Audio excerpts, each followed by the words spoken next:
What's good, YouTube? Cardfight King here. Aqua Life, baby, you already know. And I'm here bringing you guys a deck profile in the clan that I'm actually brand new to myself. This is going to be my Asha Jingle Flower Neo Nectar Stride build.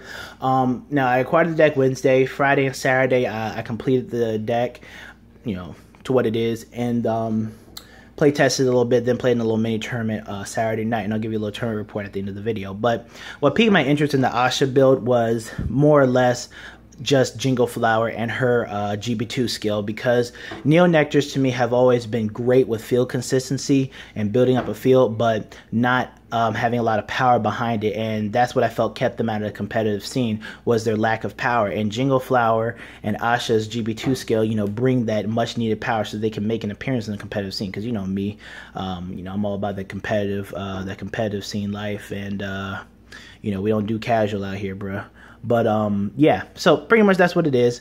Also, that Tokuha is a main character in the anime, and Asha's her main squeeze, so that future support is going to be sent for Neo Nectars. A lot of it's going to be centered around Asha. So I felt it was really good to pick up this deck and see what the future support brings, and hopefully it takes a really big competitive leap from where it is at this point.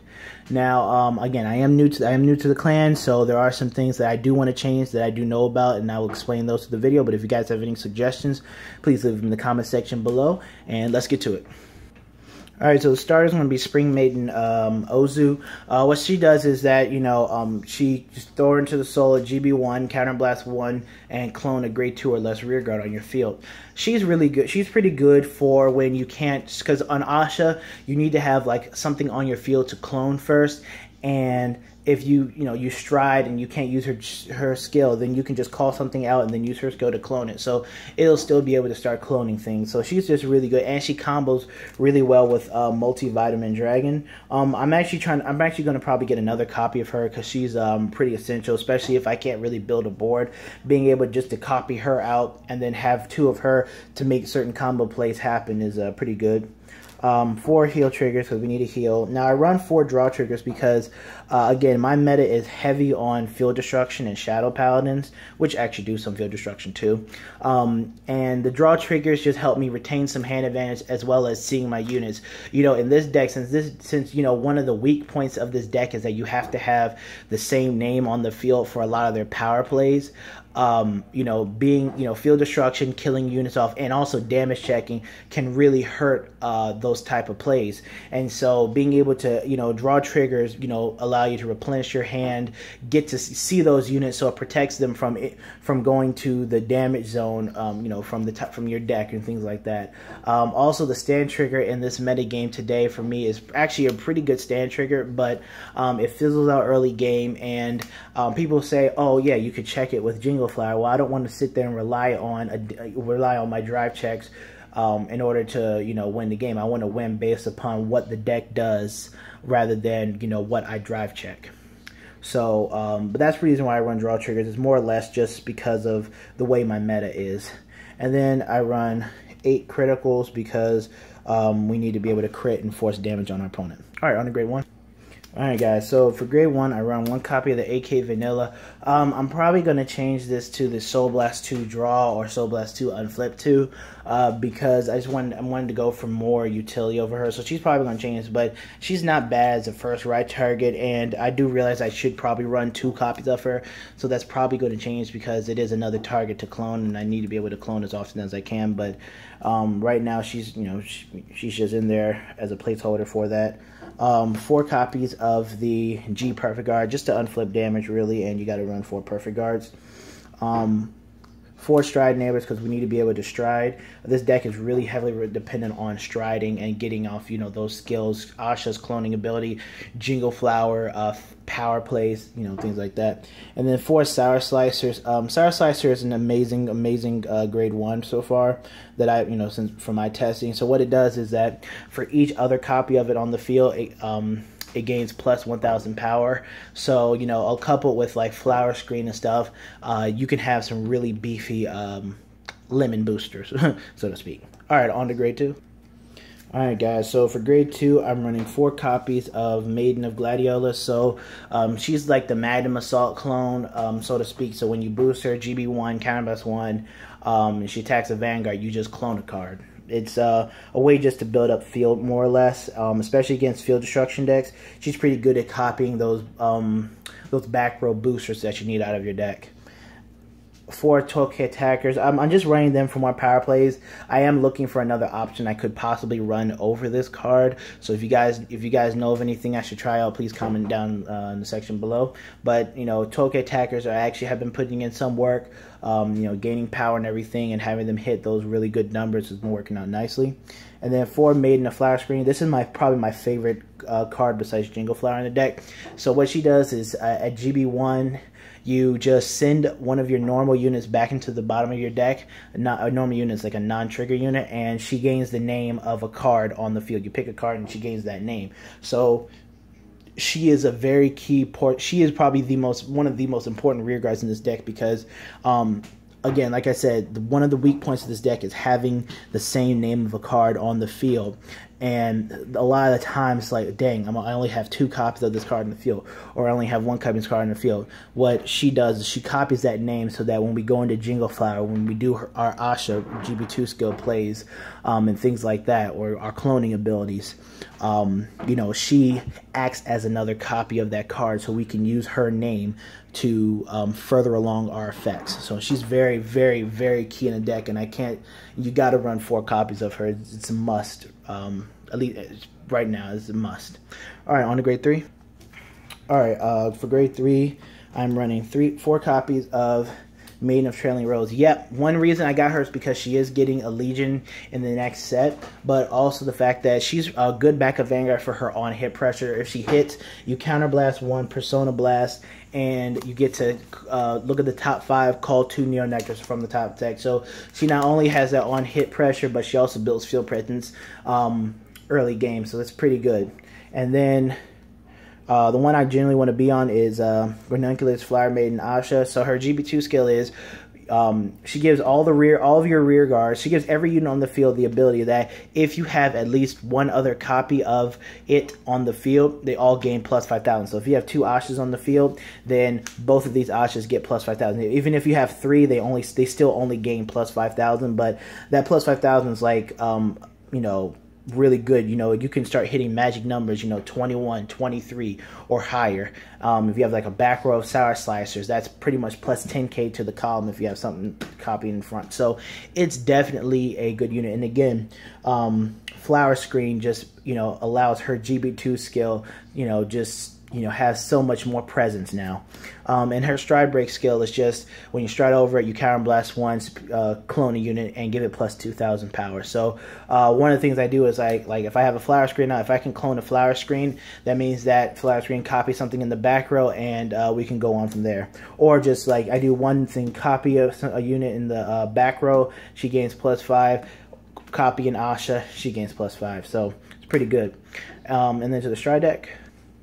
Alright guys, so for my stride deck, I'm running 1 copy of Blizzard. It's one of the units I like to go into first because, again, there are those times when you just don't have anything to clone on your field when you're striding the Asha, and you just have those funky hands of like perfect guards and triggers.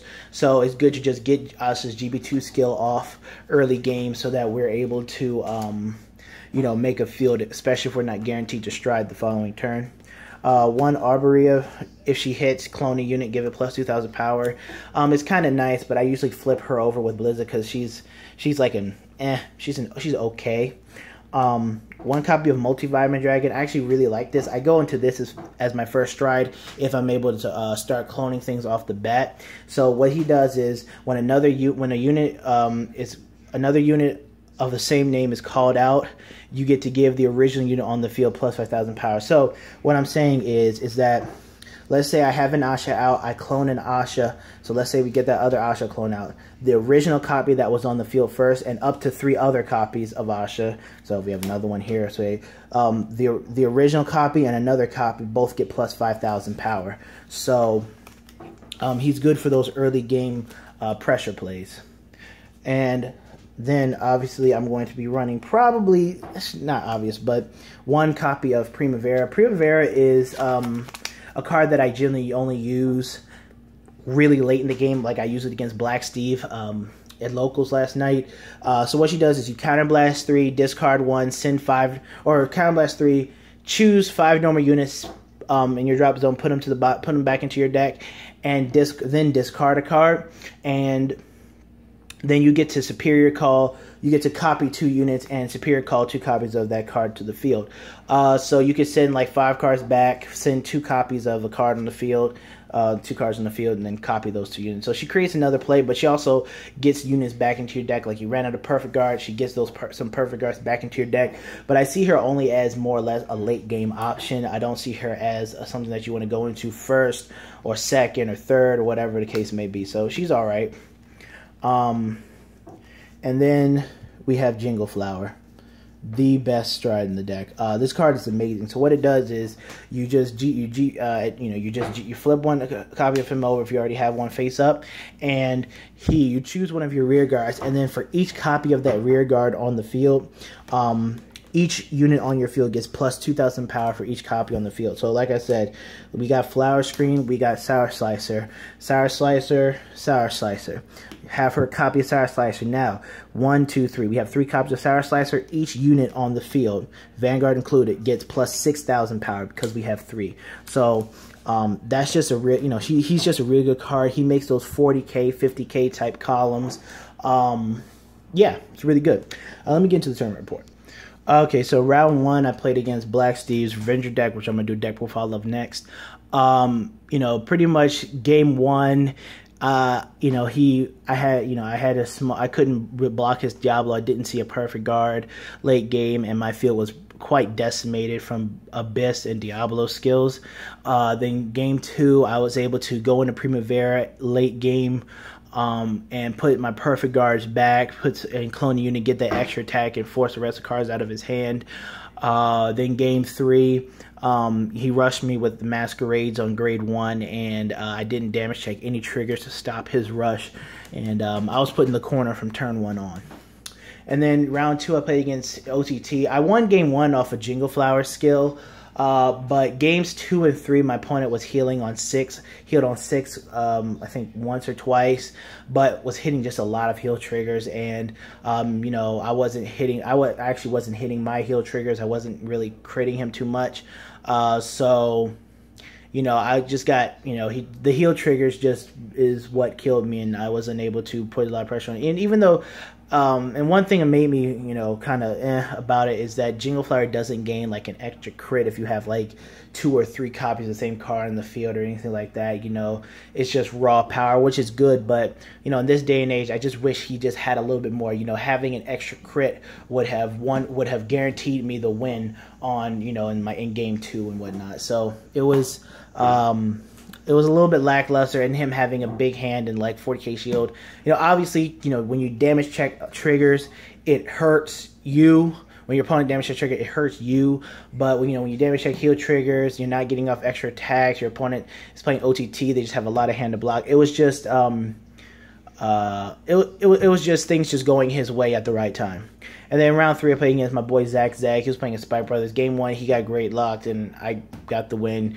Game 2, I survived the Spike Brothers rush, and then I went to Jingle Flower, and I was able to take the game. So yeah, but my initial thoughts on the deck was pretty much that. I just wish the deck had a little bit more, being name reliant, having multiple copies of the same name on the field.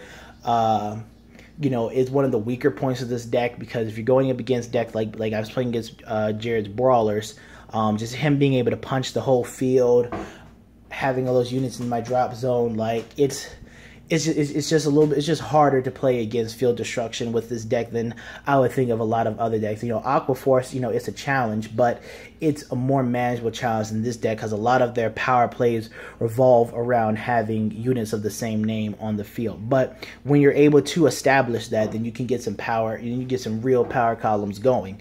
I just wish, and hopefully with the new support that we're getting, like I said, I just watched the anime and saw the new Stride unit.